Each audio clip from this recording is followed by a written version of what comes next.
Stand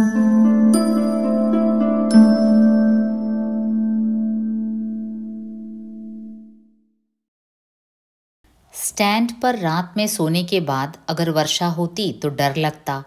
देहात का वह स्टैंड, बड़े आकार की खिड़कियां, सामने से पूर्णतः खुली, ऊपर ऊपर सीमेंट के टिन। ठंड से परेशान हो जाते हम लोग। रात भर वर्षा होती, अचानक चमकने वाली बिजली में गांव चमकता क्षण भर। कभी किसी दीवार के गिरने की भयावह आवाज़ आती। गहरे अंधेरे में बरसने वाली वर्षा कितनी भयावह होती है, इसका अंदाज़ा स्टैंड पर गिरने वाली बूंदों से आ जाता। नाले पानी से भरे रहते, नदी उफनती। सवेरे गांव नहाया हुआ लगता। बारिश के दिनों में मैं स्टैंड पर स्थित बेंचों के नीचे सोता। संतामाई किसी कोने में कंबल लिए कांपती बैठती, ठंड से परेशान होती। मसामा के बाद संतामाई एक बार गर्भवती हुई, पर कुछ नहीं हुआ। अकेली लड़की ही उसकी संपत्ति। दादा दूसरे छोर के कोने में बीड़ी सुलगाते। संतामाई बारिश को गालियां देती, दादा संतामाई को गालियां देते। संतामाई मंगल शुक्र को उपवास करती, मंगलवार अंबाबाई का और शुक्रवार लक्ष्मी का। दादा लगी नशा का गुरुवार करते। हर गुरुवार दादा नहाते, मुझे भी लगी नशा को ले जाते। संतामाई मंगल शुक्र एक समय खाती। बहन पमी रोने लगी कि संतामाई अपना स्तन उसके मुंह में रख देती। बिना दूध का स्तन पमी चूसती रहती, उसका रोना रुक जाता। संतामाई माथे पर बहुत बड़े आकार का कुमकुम लगाती, गले में कौड़ियों की माला डाल लेती। घर की दोहरी में अंबाबाई की परडी होती। देहरी के पास स्थित खूंटे पर मशाल होती। संतामाई परडी के निकट लोबान का धुआं बनाती, मशाल जलाती, हाथ जोड़ती, कहती, सदा नंदी उंद उंद आए राजा उंद उंद। परडी लिए बाहर निकलती। अपने ही घर पर पहला जोगवा मांगती। मैं उसे जोगवा देता, फिर हौसामाई के घर के सामने जाती। सुर में चिल्लाती, अंबाबाई लक्ष्मी का जोगवा। कोई आटा डालता, कोई रोटी के टुकड़े। आटे नमक से परडी भरी रहती। तेल की कटोरी में कोई 5-10 पैसे डालता। जब वह घर लौटती, मैं उनके पैर छूता। वह मुझे भस्म लगाती, परडी मसामा को दे देती। वह थकी मांदी लौटती। मैं लोटा भर कर पानी देता, वह पानी पीती। छलनी लेकर वह नमक आटा अलग करती। मसामा दूध पीते बच्चे को अलग रख रोटी के टुकड़े लेती। टुकड़े हम सब में बांटे जाते। गरम रोटी का टुकड़ा होता तो मैं मसामा को दे देता, उतने भर से उसकी छाती में दूध भर आएगा इस आशा से। गेहूं की रोटी का टुकड़ा होता तो सब में थोड़ा थोड़ा बांटता, मिठाई की तरह। दशहरे को लोग परडियां भरते, मनौतियां पूरी करते, देवी अम्बा की मूर्ति के सामने मुर्गी काटते। संतामाई नवरात्र में 9 दिन उपवास करती। दशहरे के रोज दिन भर गांव में घूमती। मातंग की परडी को अधिक महत्व दिया जाता था। पुतलामाई अथवा जेंटकिया भी परडी लिए गांव में घूमते। बहन निर्मी भी परडी ले निकलती। जोगवा में मिला अन्न सुखाकर 8-8 दिन खाते। 5 परडियां गांव में घूमती, प्रत्येक ने एक एक गली चुन ली थी। आखिर में 5 परडियां इकट्ठी की जाती। इकट्ठी वस्तुओं को 5 में समान रूप से बांटा जाता। जोगवा में कोई अच्छी ताज़ा जायकेदार वस्तु डाली जाती तो निर्मी चुपके से खा लेती। अन्य औरतें किसी भी चीज़ को अकेले में कभी न खाती। एक बार निर्मी को जोगवा खाते हुए इनमें से किसी एक ने देख लिया। फिर क्या, चारों ने मिलकर उसको काफ़ी डांटा। कहती रही कि अब तुम्हें अपने साथ नहीं लेंगे। हया बहुत काला व्यक्ति था। वह गांव की शोभी पर मरता था। शोभी सवर्ण की लड़की, गोरी। सारे गांव हमें दलित के रूप में जानता था। संतामाई सड़कों पर झाड़ू लगाती, जोगवा मांगती, औरतों की मालिश करती, जचगी करती तो दादा गांव के दिया बत्ती करते, हमाली करते, पेपर बांटते। स्कूल के बच्चों के टिफ़िन बस में रखते, शराब पीकर कहीं पर भी पड़े रहते। सब उन्हें जानते थे। इलिया हया को देख शरारत करता, देख हरी का रंग राधा हो गई दंग। हया चिढ़ता। एक बार गांव में किसी का बछड़ा मर गया। हया उसे उठाने गया। उस वर्ष हया के परिवार को पड़ का हक मिला था। हया कंधे पर बछड़ा लेकर निकला। रास्ते में शोभी गुजर रही थी। उसे देख हया बहुत शर्मा गया। शोभी ने नाक पर रुमाल रख लिया। हया चिढ़ गया अपने आप पर। कंधे पर लटके बछड़े को रास्ते में ही फेंक कर उन्नत मस्तक से निकल जाने की उसकी इच्छा हुई। उसे लगा यह भी कोई जिंदगी है, मृत जानवरों को उठाओ, उसे काटो, खाओ। छी! हया को पहली बार अपने अस्तित्व का एहसास हुआ। ऐसे गंदे कामों के प्रति पहली बार उसे तिरस्कार महसूस हुआ। मुझे डफली के लिए चमड़े की ज़रूरत थी। मृत पशु का चमड़ा उधेड़ते समय हया बिना वजह चिढ़ रहा था। उसकी आंखों से आंसू बह रहे थे। वह मौन था, गंभीर था। मृत पशु की आंखों की तरह उसकी आंखें दिख रही थी। हया चमड़ा लेकर निकल गया। हम मृत जानवर के मांस के टुकड़े इकट्ठे कर रहे थे। कुत्तों की भीड़ बढ़ रही थी। गंगा माँ को कलेजा निकालकर दिया गया। उसी समय काशीबाई बर्तन लिए आई। कहने लगी, शरणू, जीभ निकालकर दे दे, तेरे नाना की तबीयत ठीक नहीं है। बीमार आदमी के लिए जीभ का हिस्सा ज़रूरी होता है। मैं चौपाल पर बैठ गया। हया ने वहाँ चमड़ा रखा था सुखाने के लिए, जैसे गीला कंबल बिछाया गया हो। गिद्ध और चीलें चमड़े पर चोंच न मारे, इसलिए ऊपर मिट्टी फैलाई गई थी। उसे कुत्ता न उठा ले जाए, इसलिए हया पास ही बैठा था निगरानी करते हुए। शोभी अपने खेत को निकली थी। उसका रास्ता इस बस्ती के चौपाल से जाता था।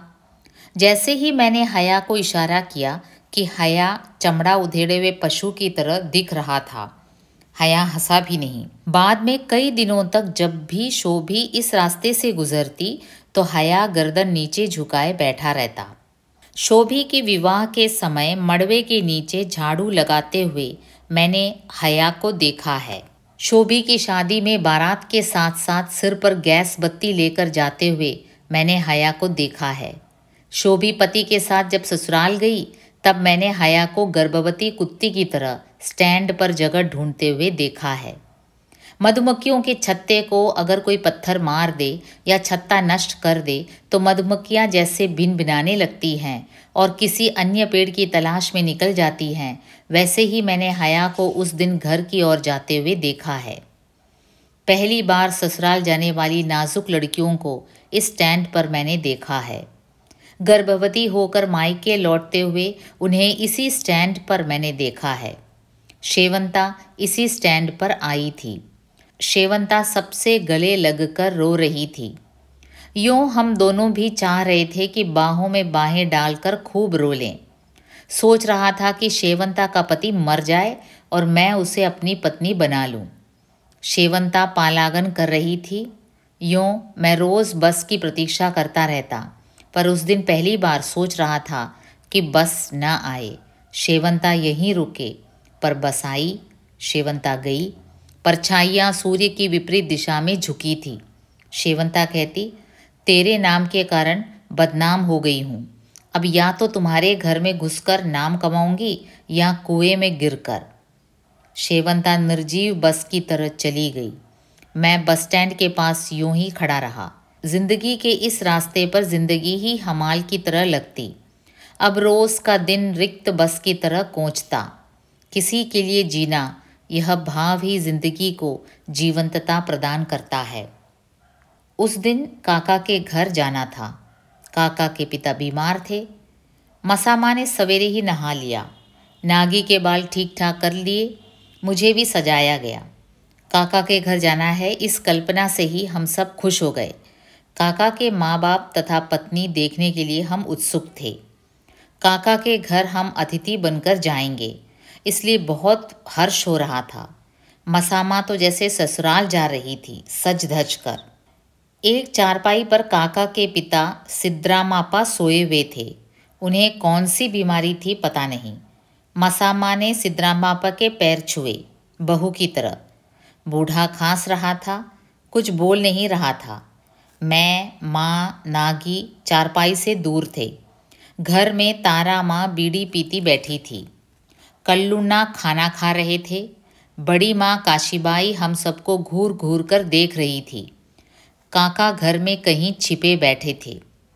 काका की कोठी और हमारी झोपड़ी, कोई तुलना। इतनी बड़ी कोठी में रहने वाले काका हमारी झोपड़ी में क्यों आते होंगे? मसामा, नागी तथा हम सबको बेहतरीन कपड़े पहनने के लिए मिल जाएं तो सचमुच माँ इस बड़ी माँ से अधिक खानदानी दिखेंगी। क्या कभी हम लोग ठीक ठाक पहन और खा सकेंगे? क्या कभी पेट भर मीठी चीज़ें खा सकेंगे? इस काले पत्थर की कोठी से हमारा कौन सा अनैतिक संबंध है? इस कोठी के दरवाज़ों से हमारा कहाँ संबंध है? इस पटेल की हम कौन सी संतान हैं? पटेल से जन्म लेकर भी इस कोठी में हमें क्यों नहीं रहने दिया जाता? ये खानदानी दीवारें क्यों नहीं स्वीकार करती मुझे? यह कोठी मौन क्यों है? यह गूंगी क्यों हो गई है? इसकी जीभ कहाँ लापता हो गई है? काका की पत्नी ने चाय दी। उसके माथे पर त्योरियां चढ़ी हुई थी। केवल गुस्से से देख रही थी। लोहे के टोकरी में 3 कप चाय उड़ेली गई। मैं वह बड़ी टोकरी उठा नहीं पा रहा था। दोनों हाथ कांप रहे थे। उससे चाय पी नहीं जा रही थी, पर पी गया। माँ को पीतल के गिलास में चाय दी गई। नागी चाय के लिए रो रही थी, पर वह इतने बड़े बर्तन से चाय कैसे पी सकती थी? मसामा को काका के घर की चाय मिल गई। काका के घर प्रवेश मिला। काका के पिता के पैर वह छू सकी। काका की पत्नी ने खुद चाय बनवा कर दी। मसामा को ये सारी बातें कितनी महत्वपूर्ण लगती। बड़े अभिमान से वह सब पूरी बस्ती को कहती। मुझे अक्सर उनसे सुनी एक कहानी याद आती। एक थी महारिन, उसे जाना था बाजार। सज धज कर निकली, पर नारियल का तेल नहीं था बालों को सजाने के लिए। इसलिए उसने मृत पशु की चर्बी गलाकर लगवाई। महारिन निकली बाजार में मांग भरकर, पर पशु की चर्बी लगाने के कारण सिर पर मक्खियाँ भिनभिना रही थी। वह खरीद फरोख्त कर रही थी। सिर पर मक्खियाँ भिनभिनाने के कारण सारे लोग उसके सिर की ओर देख रहे थे। गांव के पटेल ने भी उसकी ओर गौर से देखा। महारिन ने समझा पटेल मेरी ओर देख रहे हैं, मेरी ओर आकृष्ट हुए हैं। वह भीतर ही भीतर बहुत खुश हो गई। रात में वह घर नहीं गई, पटेल के घर गई। पटेल की पत्नी ने जूठन परोसी। रात में पटेल की कोठी के सामने ही सोई। सोच रही थी कि पटेल रात में आएंगे, उठाएंगे। वह सो गई। पटेल के कुत्ते को उसके सिर पर की चर्बी के गंध का एहसास हुआ। वह सूंघते हुए वहां आया, उसके बाल खींचने लगा। महारिन को लगा कि पटेल ही आए हैं। नींद में खुश होकर वह कहने लगी, छोड़ो भी, जबरदस्ती क्या है, मैं तो आई हूँ ही उस लिए। अक्सर मसामा मुझे या नागी को काका को बुला लाने के लिए भेज देती। हम डरते। काका 10-20 की बैठक में बैठते थे। उन्हें कैसे संदेशा दें? माँ कहती, धीरे से काका की चप्पल चुरा कर ले आओ। ठीक है कहकर हम निकलते, पर हिम्मत नहीं होती। काका जब तक नहीं आते माँ छटपटाती, सोचती यह भी मुझसे ऊब गए हैं क्या। काका दलित बस्ती में आने से घबराते। बस्ती के और लोग क्या कहेंगे, इससे भय खाते। हमारे घर आते समय 2 को साथ ले आते। अकेले आते तो बंदूक के साथ। काका आए कि मसामा रूठ कर बैठ जाती। काका समझाते, मनाते। व्यस्तता के कारण आ न सका ऐसा कहते। अनेक कारण बतलाते, फिर दोनों हंसने लगते। काका हमारे घर में पूरी तरह रमते नहीं थे। मसामा काका से डरती थी। एक के बाद एक 6 बेटियां हुई, लड़का नहीं। मसामा को बेटा चाहिए था और आखिर में लड़का हुआ। मसामा ने झगड़ना शुरू किया। काका बात को टालते। मसामा कहती, तेरी मृत्यु के बाद मेरे बच्चों का क्या होगा? मेरे नाम पर कुछ लिखा दे। 6-7 बच्चे जने हैं तेरे साथ मैंने। झगड़े के बाद से काका घर आते ही नहीं थे। जनी के घर जाकर रुकते। जनी काका की पहली रंडी, गोंधली जमात की। काका ने उसे शुद्ध कर लिया था, उसके गले में लिंग भी डाल दिया था, उसे गुरु भी दिला दिया था। वह लिंगायतों की तरह रहती, शिवाय नमः कहती। काका का आना जब बंद होता तो मसामा का गुस्सा और चढ़ता। वह चिढ़ती। एक बार मसामा जनी के घर में घुसकर जनी को पीट चुकी थी और एक बार तो वह बम्बई भी चल दी थी। कमला का उन्हें बीच रास्ते से वापस ले आई थी। वह अगर गई होती तो आज हम मसामा की बड़गेगिरी करते शायद। अंततः काका ने मसामा के नाम पर 2 एकड़ जमीन कर ही दी। संतामाई जचगी करती। गांव की किसी स्त्री का पेट दर्द होने लगता तो उन्हें बुलाया जाता। संतामाई जाती, कुछ अनाज मिल जाता। रात में किसी भी समय बस्ती पर लोग आते, आवाज़ देते। संतामाई नींद से उठती, रात भर जचगी के लिए जागती। सवेरे मैं खुद को अनाथ महसूस करता। संतामाई गर्भवती स्त्रियों के पेट पर तेल लगाकर मालिश करती। भीतर बच्चा सीधा नहीं होता तो उसे मालिश से सीधा करती। भीतर हाथ डालकर बच्चे का सिर पकड़ती, बच्चे को खींचकर बाहर निकालती।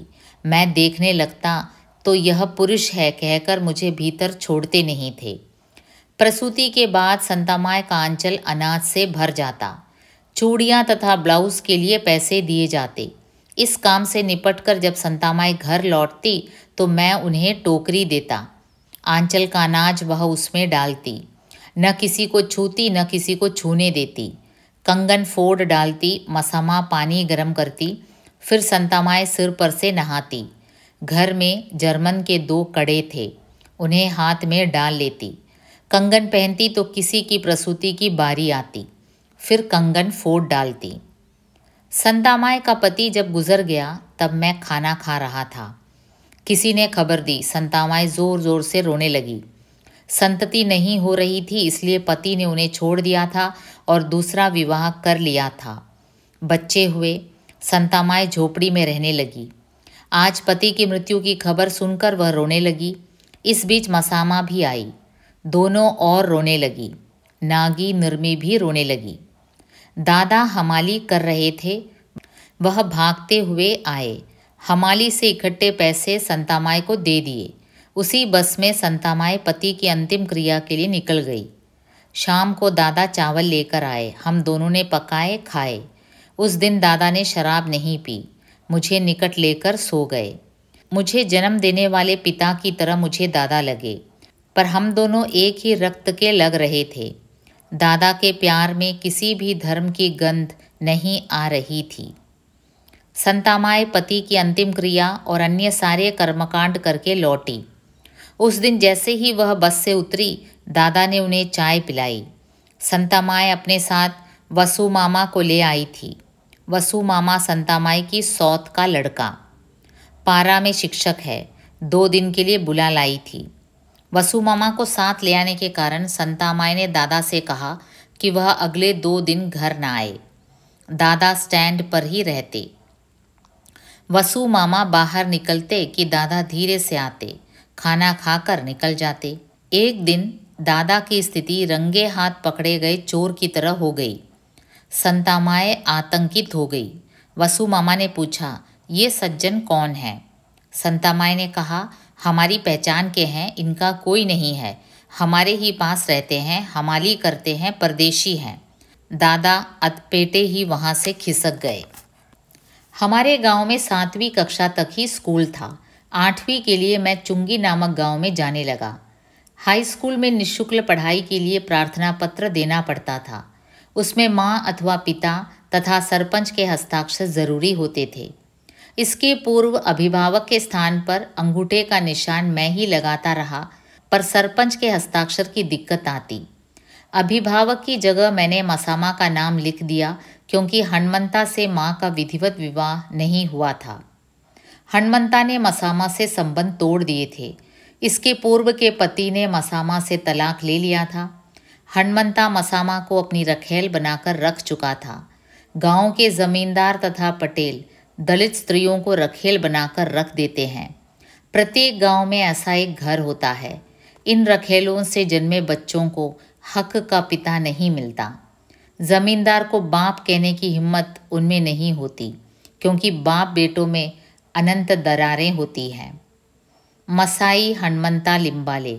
अभिभावक के स्थान पर यह नाम लिखना मुझे ठीक नहीं लग रहा था, क्योंकि हनुमंता और माँ के विच्छेद को 8-10 वर्ष बीत चुके थे। अब मसामा किसी पटेल के यहाँ है। एक मालिक से दूसरे मालिक के पास रेहन में पड़े रहना, दूसरे से तीसरे की ओर उपभोग्य वस्तु की तरफ पड़े रहना, यह कैसी जिंदगी! यह तो जिंदगी का जुल्म है। फीस माफ़ी के कागज़ लिए हम 7-8 दलित लड़के सरपंच के यहाँ गए। उसने सबकी अर्जियाँ ली, सब पर हस्ताक्षर कर स्टैंप लगवा दिए, पर मेरी अर्जी उसने अलग रख दी। मेरी अर्जी पर वह हस्ताक्षर नहीं कर रहा था। मैं लाल पीला हुआ, आवेश में कुछ लगा। इतने में मुल्ला गुरुजी आए। उन दोनों की बातचीत हुई। मुल्ला गुरुजी मेरी ओर से ही बोल रहे थे। सरपंच हस्ताक्षर करने के लिए तैयार नहीं था, क्योंकि सरपंच की उत्सुकता थी, मसाई का पति कौन है, इस बच्चे का बाप कौन है। मसाई हनुमंता को मैं पहचानता ही नहीं, तो फिर हस्ताक्षर क्यों करूं? अगर ऐसी ही बात है तो अभिभावक के रूप में संतामाई बालशंकर लिख देंगे, तब तो चलेगा। पर सरपंच को यह भी मान्य नहीं था, क्योंकि संतामाई महमूद नामक मुसलमान के साथ रहती है। बड़ी मुश्किल है। सरपंच कह रहा था, मैं इसे पहचानता नहीं। मैं मनुष्य था, सिवा मनुष्य शरीर के मेरे पास था ही क्या। यहाँ इस देश में मनुष्य जाति, बिरादरी और धर्म से पहचाना जाता है, बाप से पहचाना जाता है। मेरे पास बाप का नाम नहीं, धर्म और जाति नहीं है, न मैं किसी बाप का उत्तराधिकारी हूँ। मुल्ला गुरुजी ने बहुत समझाया, इसलिए सरपंच ने हस्ताक्षर किए। मैं चिढ़ गया था। क्या प्रत्येक व्यक्ति इस बात की गारंटी दे सकता है कि वह अपने ही कथित बाप का बेटा है? किसने देखा है अपनी बीज धारणा को? किसने देखा है अपने जन्म के पूर्व की माँ के संभोग को? मैं घर आया। मसामा दरवाजे में ही बैठी हुई थी। उन्हें देख मैं रोने लगा। वह अपमान मेरे लिए असह्य था। माँ ने मुझे चूम लिया। 2 उल्काएं एक दूसरे की बाहों में गिर गई। दूसरे दिन निःशुल्क पढ़ाई का प्रार्थना पत्र लेते हुए कक्षा अध्यापक ने पूछा, तेरे पिता नहीं है क्या? मर गए हैं? तेरी माँ नहीं है क्या? मर गई है? मेरे गांव के लड़के मेरी ओर गिद्ध जैसी आंखों से देख रहे थे। बहुत बड़ी आंधी के बाद की श्मशान सी शांति कक्षा में फैल चुकी थी। अपनी भीतरी आंधी में मैं खो गया था, डोर टूटी पतंग की तरह। मसामा से पूछ रहा था, बाप के नाम के स्थान पर क्या लिखूं? मेरे पिता कहाँ रहते हैं? मेरे पास क्यों नहीं आते? काका मेरे कौन लगते हैं? काका तेरे कौन लगते हैं? नागी निर्मी किनके हैं? मैं उनका कौन हूँ? मसामा कुंती की तरह खामोश हो जाती। ऐसे समय मुझे कर्ण नज़दीक का लगता, भाई लगता। कई बार मैं ही कर्ण हो जाता, नदी के प्रवाह में बहने लग जाता, दूर, काफ़ी दूर, गहरे, बहुत गहरे, अपने ही भीतर। मसामा कटुता से कहती, कह दे गुरुजी से मेरी माँ पटेल की रखेल है। मुझे बहुत खुशी होती। कल मैं गुरुजी से कहूँगा ही। मुझे रखेल शब्द का अर्थ ही मालूम नहीं था। मुझे वह शब्द पिता की तरह लगा, पर मुझे क्या मालूम था कि इस शब्द के पीछे जहर छिपाया गया है। व्यभिचारी योनि छिपी है। इस योनि के प्रचंड महाद्वार में कौन प्रवेश करेगा?